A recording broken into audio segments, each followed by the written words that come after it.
ভারতের লোকসভা নির্বাচনের ফলাফলের লাইভ আপডেট 24 ঘন্টা আপনাদেরকে দিয়ে চলেছিল আমাদের চ্যানেল।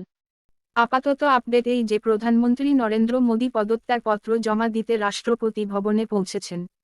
ভারত জোট মঙ্গলবার বেশ কয়েকটি রাজনৈতিকভাবে গুরুত্বপূর্ণ হিন্দি রাজ্যে অসাধারণ পুনরুত্থান করেছে।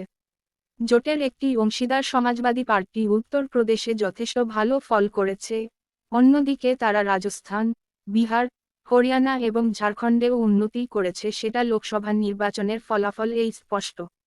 ভারত জোটের শক্তিশালী প্রদর্শন সত্ত্বেও প্রধানমন্ত্রী মোদীর বিজেপি নেতৃত্বাধীন জোট টানা তৃতীয়বার ক্ষমতায় আসার জন্য প্রস্তুত।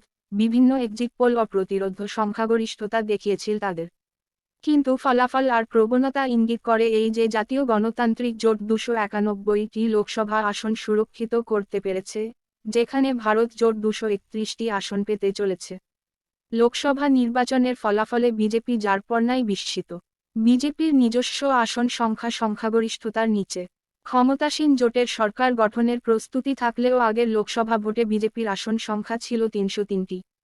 এনডিএ 350 সিটের বিশাল এক জোটে পরিণত হয়েছিল।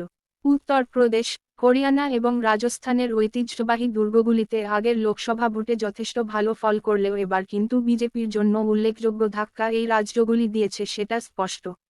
অন্যদিকে কিন্তু দলটি ওড়িশা, তেলেঙ্গানা এবং কেরালার মতো রাজ্যগুলিতে উল্লেখযোগ্য অগ্রগতি করেছে বলে দেখা যাচ্ছে, যা দেশের বিভিন্ন অঞ্চলে তাদের শক্তি বৃদ্ধির ইঙ্গিত দিচ্ছে। ইন্ডিয়া জোটের ব্যানারে ঐক্যবদ্ধ বিরোধী ব্লক বিজেপি এবং তাদের নীতির বিরুদ্ধে সম্মিলিত প্রতিরোধের কিছুটা ইঙ্গিত দিতে পারল এই লোকসভা ভোটে। জোটটি বিভিন্ন রাজ্যে উল্লেখযোগ্য সাফল্য অর্জন করেছে, যা বিজেপির আধিপত্যের জন্য একটি শক্তিশালী চ্যালেঞ্জ তৈরি করেছে।